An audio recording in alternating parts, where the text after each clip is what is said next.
रबीउल अव्वल अपना 11 रबीउल अव्वल नूं रात पीर साहब दे कोल दोस्त जरूर हाजिर होवो। इत्थे भी रात महफिल 11 दी बड़ी पुरानी 24 साल तो आ रही है। इंशाअल्लाह कोशिश दोस्त करन दे मैं ड्यूटी लावां दा मजीद सैनारां दी ये अपने डेरे च महफिल करते हैं। तो 12 रबीउल अव्वल शरीफ दे जलूस विच सारे दोस्तां ने पीर साहब दे ये हुक्म दे मुताबिक क्योंकि मैनू गुनाहगार नूं इन्ना आपदा आख्या है कि ये साडे ने ते सानू इन्ना ही काफ़ी है भी ये अगर आले नबी औलादे अली सानू कह देन भी ये साडा है तो होर सानू मंगा चाहिए की शै चाहिए कोई शै नहीं चाहिए। हाँ जी ये सानू बड़ा शर्फ है सारे दोस्तों ने मेरी तरफों दावत है ये यकीनन बात करिया जे कि जलूस की दावत अगर तुसी खुद दिओ दे ये हर एक एक बंदे नूं तुहानू अजरे अजीम मिलेगा। क्यों कि आका दा जलूस है ये अपनी मदनी माई दा जलूस है और जनाब मुहम्मद रसूलुल्लाह दा जलूस है और हजूर दी अजमत दा इहदे च कोई तुहानू पता भी सियासत मेरे को नहीं मैं ना सियासत करना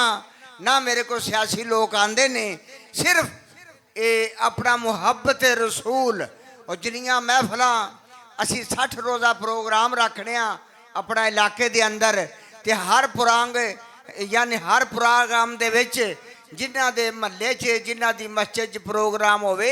उत्थे ज़रूर जाना है। ये अल्लाह पाक अमल दी तौफीक अता फरमाए। बिस्मिल्लाहिर्रहमानिर्रहीम अल्लाहुम्मा सल्लि अला सय्यिदिना व मौलाना मुहम्मदिन साबिक़न नूरुहु आखिरु ज़ुहूरुहु व रहमतल लिल आलमीन वजूदुहु व अला आलिहि व अस्हाबिहि व बारिक व सल्लम व सल्लि अलैहि मौला सल्लि व सल्लिम दाइमान अबदन अला हबीबिका खैरि खल्क़ि कुल्लिहिम मुहम्मदन सल्लल्लाहु अलैहि वसल्लम सय्यदुल कौनैन वस्सक़लैन वल फ़रीक़ैन मिन उरबि व मिन आजमी वल हबीबुल लज़ी तुरजा शफ़ाअतुहु लिकुल्लि हौलि मिनल अहवालि मुक़्तहिमीन लिखमसतुन नुतफ़ी बिहा हर्रल वबाइल ख़ातिमा अल मुस्तफ़ा वल मुर्तज़ा वबनाहुमा वल फ़ातिमा। मेरे मार किश्क मुस्तफ़ा दर्द मुस्तफ़ा ज़ौक़ मुस्तफ़ा अता फरमा सानू दीन दा काम करन दी तौफीक अता फरमा और शेख कामल दी मुहब्बत अता फरमा शेख दा प्यार अता फरमा और उन्हां दा दर्द और उन्हां दे हुक्म ते मेरे मालिक अमल करन दी तौफीक अता फरमा।